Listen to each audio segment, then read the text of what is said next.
You know what I mean? He was into magic. No, he was really into magic.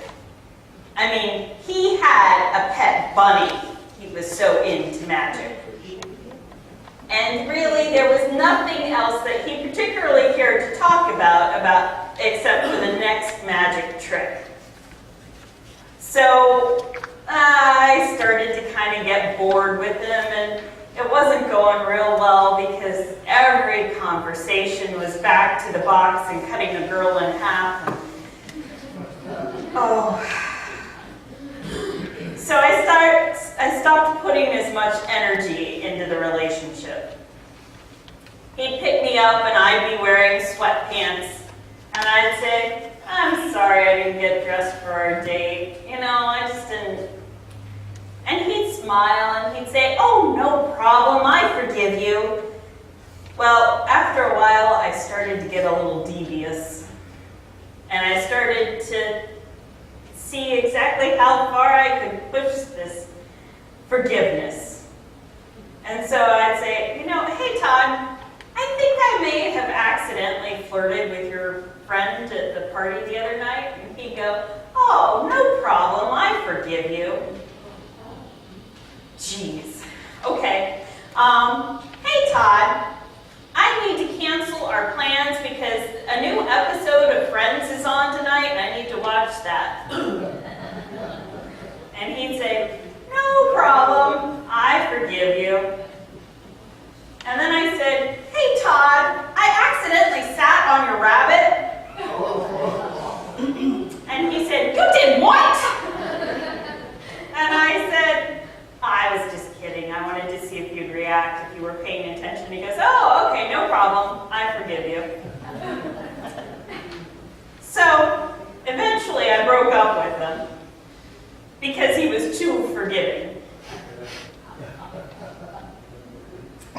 Forgiveness is a problem for us Christians. It's not just that it seems almost impossible to forgive in the atrocities of today's world, in the destruction and the hatred that we face on a daily basis. It's that it goes against our culture to be too forgiving. We don't respect people who are forgiving. We tend to tear them down. As a Christian, I felt this tension this week as I listened to the story about Ray Rice and Janae Rice. Did you hear about that? They had a video of this man punching, a football star, punching his then fiance out in an elevator. And it was horrible. It was deplorable what he did. But what was fascinating was the way that people attacked his now wife for staying with him.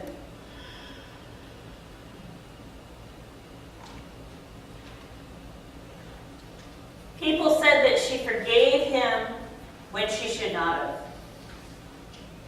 Now, we can understand the conflict there because part of us is saying there is no way that that relationship's okay. Nobody should be hurt like that. We don't want to see any woman being hit, any man being hit, but not like that. Especially not like that. And on the other hand, we have this echo in our minds about forgiveness, and we don't know what to do with that. Something feels amiss about forgiving that. Now, last week in worship, we heard the selection that precedes today's selection. Remember how it described what you were to do if someone hurt you or offended you in the church? You were supposed to go with an elder. You were supposed to confront them. So, as we listen to today's selection, we have to assume that Peter is hearing it in that context. We're assuming that whoever it is we're called to forgive has already apologized, has already repented and made right in the relationship. And now the question is, how often do we allow that to happen? It assumes that there's an end to the offending behavior, and that the person who's doing the forgiving is not going to be harmed in the same way anymore. So Peter asked Jesus, hey, so you remember when you said that we've got to forgive? I got to do that a lot, right? Like a whole 7 times? And Jesus, now 7 was a significant number. It was a big number in the life of the Hebrew people. It was the number of days of creation. So it's like Peter's saying, you know, this is a big deal. It's like as big as creating the earth, right? That I have to do this 7 times. It's on a big scale. And Jesus says, oh no, it's even bigger than you think. And he stresses that as he begins to tell the story. So the king, in my version it was a king, but Jonathan read that it was a master. We'll go with king for now. The king calls for a man who owes him some money. Now the money he owes is not just like a couple bucks. It's a lot of money. It's 10,000 talents. That's a ridiculously large amount of money. Now a denarii is about equal to 1 day's wage on a minimum wage job. A talent would equal 6,000 denarii. So 10,000 talents is like 60 million days of work. 164 years of work without a day off. There is no way that amount of money can be paid. Not ever. A slave could never pay what they owe. But the king, upon hearing his pleas for mercy, has patience with him and forgives that incredible debt. Now, Jesus is illustrating in this parable that God's forgiveness for us is extravagant. It's over the top. It's amazing. It's unimaginable. In church these days, we don't like to talk about how greatly we offend our Creator. We tend to think about humans as the worst misguided. But that's not what this text says. We owe a debt we cannot repay.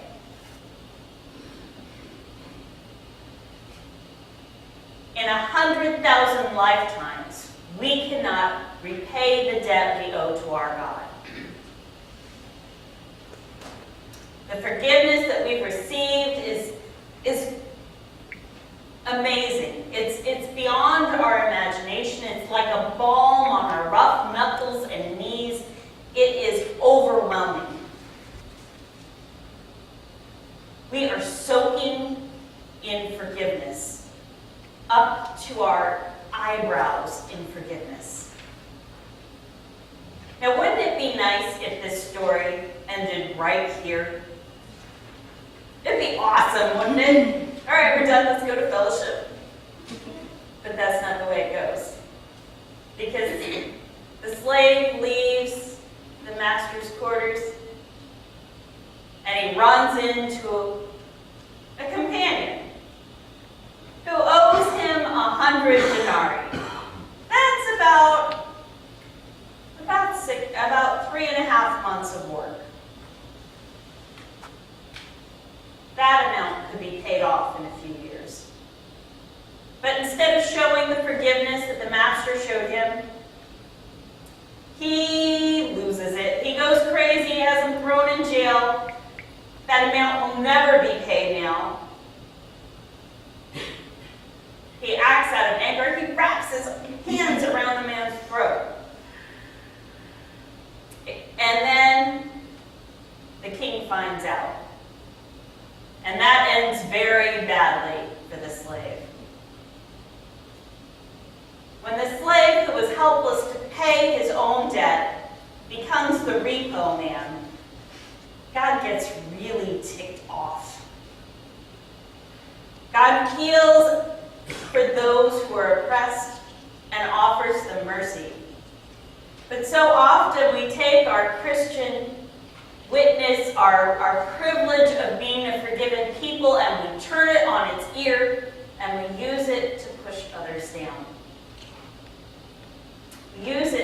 oppress others. God always sides with the oppressed.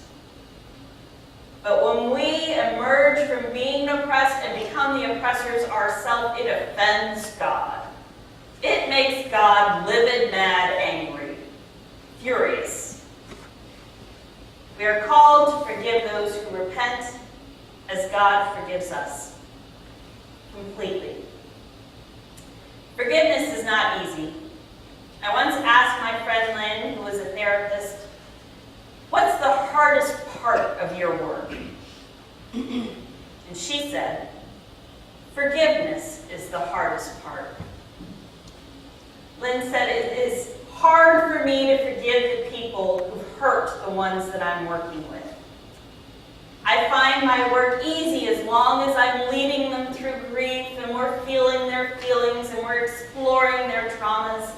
But then all of a sudden they move and they get ready to feel forgiveness, and I'm not always ready with them. They dig deep, they feel their hurt, and they begin to forgive. I watched as her chin contorted and she showed on her face that it really was difficult for her. Most of the time they resist forgiveness for a long time. But eventually that they have to do it for themselves. They find that they have to do it for themselves and not for the one who hurt them. But then her smile seemed serene, and she said, I asked her why it bothered her to see them forgive. She took a deep breath and she said, well, I'm usually relieved when they do. When they forgive in the end, it's usually a good thing. But sometimes they get it wrong. They think that forgiveness means going back to being hurt repeatedly, and that troubles me. So I want to scream at them, don't do it. Sometimes healthy forgiveness looks like a restraining order and forgiveness from a distance. But we all need to forgive, even if it can only be from a safe distance. We need to forgive. Then there is healing. I don't think I can explain it, but there is healing.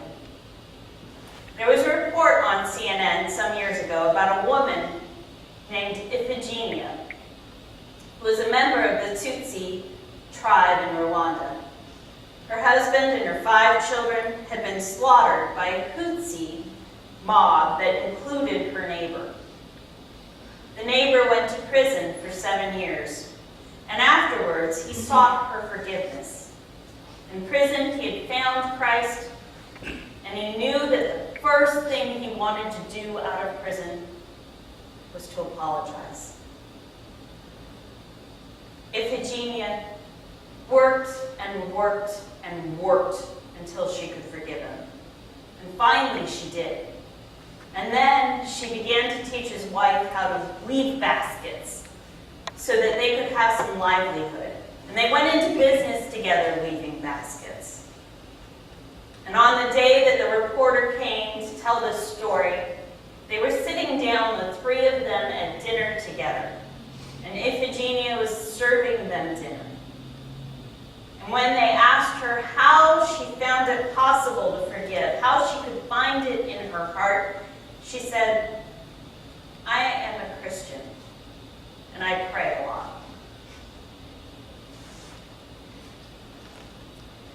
We can be healed in the act of forgiving.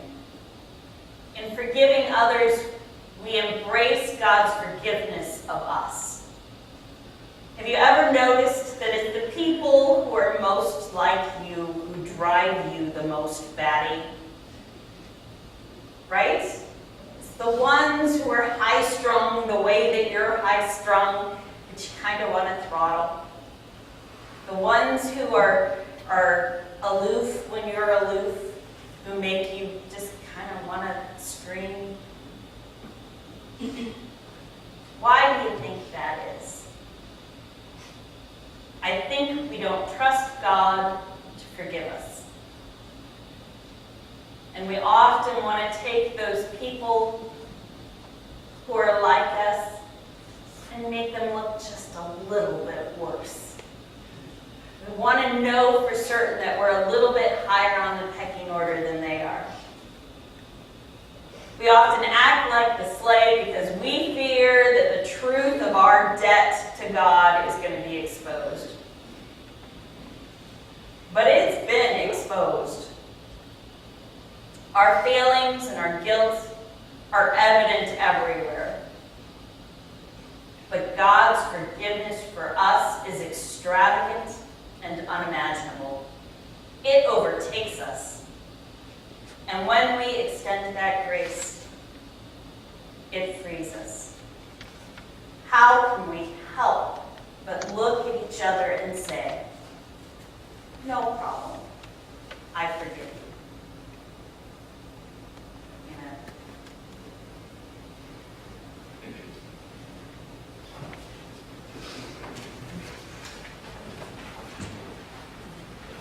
We've come to the portion of our worship where if you would like to join with this congregation,